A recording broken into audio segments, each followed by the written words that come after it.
کہ پوش علاقوں اور تعلیمی اداروں میں منشیات کا نیٹ ورک کیسے کام کرتا ہے۔ منشیات فروشی کے الزام میں گرفتار ملزم ساحر حسن کے پولیس کے سامنے انکشافات۔ بتایا کہ کالج یونیورسٹی کے طلبہ موبائل اپلیکیشن کے ذریعے آرڈر کرتے ہیں، مخصوص مقام پر ڈیلیوری دی جاتی ہے۔ S S P Shoaib Memon نے بتایا کہ کراچی میں 2 بڑے گروپس ویڈ کا کاروبار کر رہے ہیں۔ ایک گروپ کیلیفورنیا سے ویڈ منگواتا ہے جبکہ دوسرا گروپ ایرانی ویڈ فروخت کرتا ہے۔ اداکار ساجد حسن کے مینیجر سے بھی تفتیش کی جا رہی ہے۔ ویڈ فروخت کرنے والے 20 کردار ہیں جو منظر سے غائب ہو چکے ہیں۔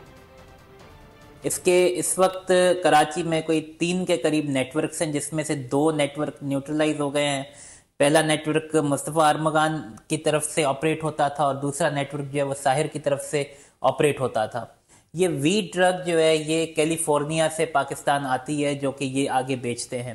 مینیجر ہے جو ان کے اکاؤنٹس مینیج کرتا ہے، اس مینیجر کے اکاؤنٹ میں پیمنٹ ڈراپ ہو رہی تھی، جو یہ ڈیلنگز کرتا تھا، اور جو اس کو پیمنٹ اس کی آتی تھی تو کچھ کیش میں بھی آتی تھی جبکہ کچھ اس اکاؤنٹس میں بھی آتی تھی جو اس کے مینیجر کا اکاؤنٹ ہے۔ 20 نام جو اس نے ہمیں بتائے ہیں، اس میں کچھ ایسے نام ہیں جن کو ہم ایکسپیکٹ یہ کر رہے ہیں کہ وہ کنزمپشن لیول پہ ہیں، کچھ بندے ایسے ہیں جو کہ سب ڈسٹریبیوٹرز کے طور پہ کام کر رہے ہیں، تو ہم ہر کسی کا رول انویسٹیگیٹ کرنے کے بعد ہی اس کی گرفتاری عمل میں لائیں گے۔ سبسکرائب کریں اور بیل دبائیں تاکہ کوئی خبر رہ نہ جائے۔